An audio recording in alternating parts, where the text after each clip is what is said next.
Hey everybody, welcome back to the channel. Today's video is going to be a little bit different from my usual stuff. I'm going to be diving into my reefing goals this year for 2024 and reflecting back on last year and kind of show you guys where I started and where I am now. So yeah, let's get started.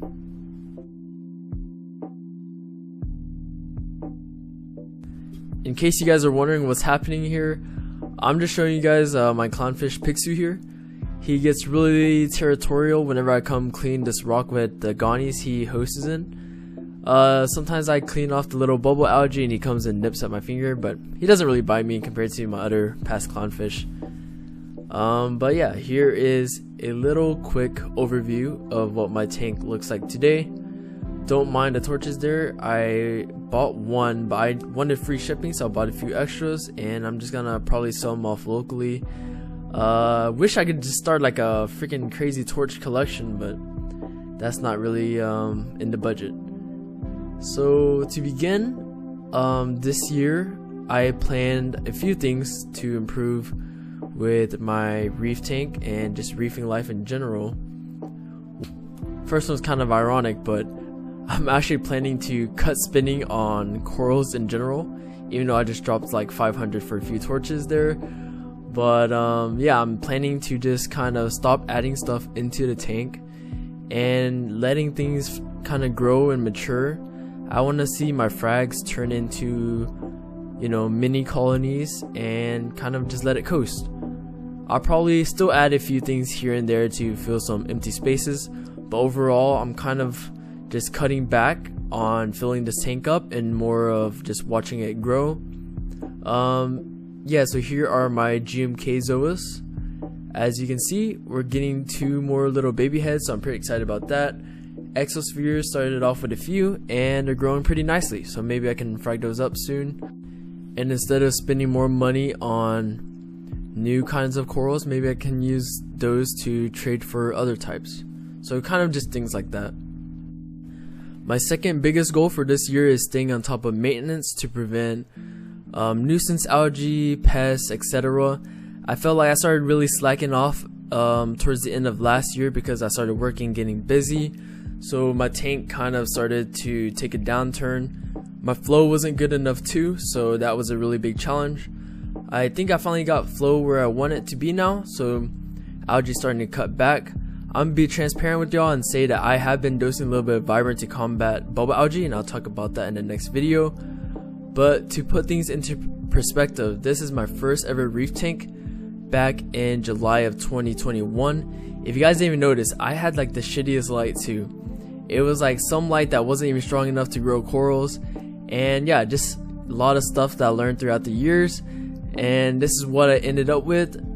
And I think that was over like the past 2 years, I want to say, before I shut this tank down to go to college. Looking back at those years, I really miss this tank and it kind of has a special place in my heart. It's kind of funny, I laugh now because I want to say it was a simple tank, but I was doing so much research and spent so much time just learning the fundamentals.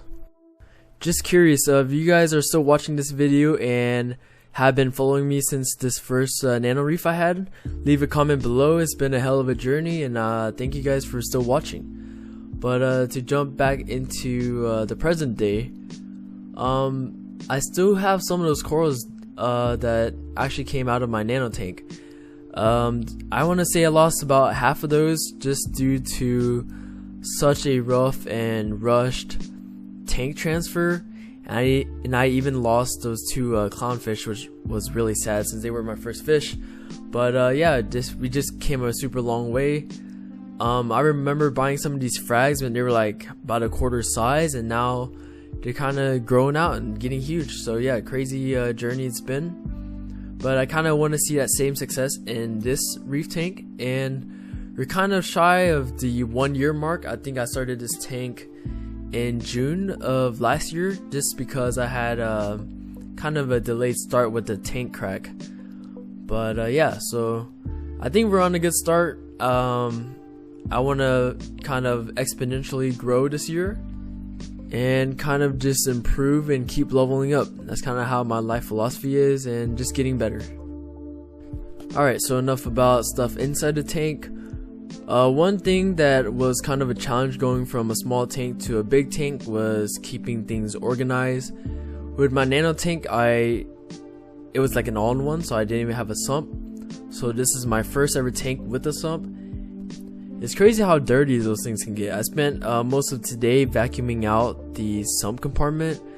Just, man, I didn't even get started on that return. That return chamber was so freaking dirty. I don't know how much stuff got in there. But yeah, I'm just trying to keep things organized and neat. One thing that really helped with that was investing in a label maker. That thing has made such a difference because I have so many wires now. Like back in my nano tank, I think I used to just keep a few handful of wires, but nowadays it's like crazy. Yeah, as you guys can see, it's super messy. I'm planning on cleaning things up, keeping my wires all neat. One, it's a hazard, and two, it's just easier to maintain. For those wondering what I do, I'm a software engineer, and inside of our code we keep things neat and organized, which is funny to think about because in real life I'm kind of like the opposite. So I'm gonna really try hard this year to be a little bit more neat and organized. Alright, moving into my new nano tank. First off, I want to start by saying I popped out 2 little babies, and I'm kind of proud. I think I'm blasting them with a little bit too much light though, because it looks like they're kind of like hiding under the rock, so I might tone down the AI blade a little bit. But so some goals for this tank, I'm just trying to keep it low maintenance, and I think that's about it. I really set up this goal, or this tank, knowing that it won't really be my highest priority, and that it will still look great even if I don't put that much effort into it. So I kind of set it up in that way. You can tell by the type of corals I'm keeping inside this tank. I'm really keeping the quote-unquote easier ones and the lower light ones with yeah, just easier to maintain. People measure tank success differently. I definitely have different I'm gonna call it different bar for this tank compared to my big tank. The Redsea Reefer, I put a lot of time and effort in that one. I really want to see things thriving. And in this one, of course, I'm not gonna expect that same level of success, but as long as you have some goals, I feel like your tank will be on the right track.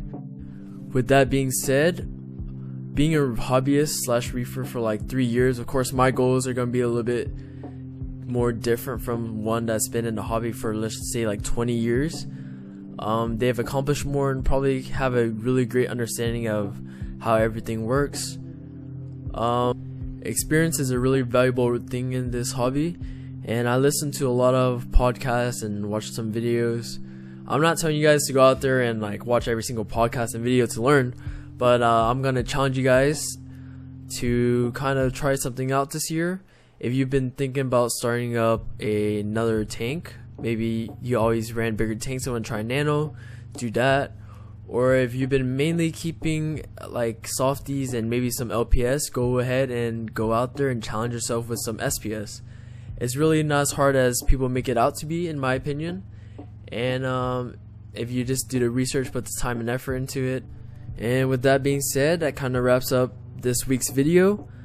If you guys stayed until the end, thank you guys for listening. It's a little bit different, but you know, let me know what some of your guys' goals are for this year, and I will try to stay accountable.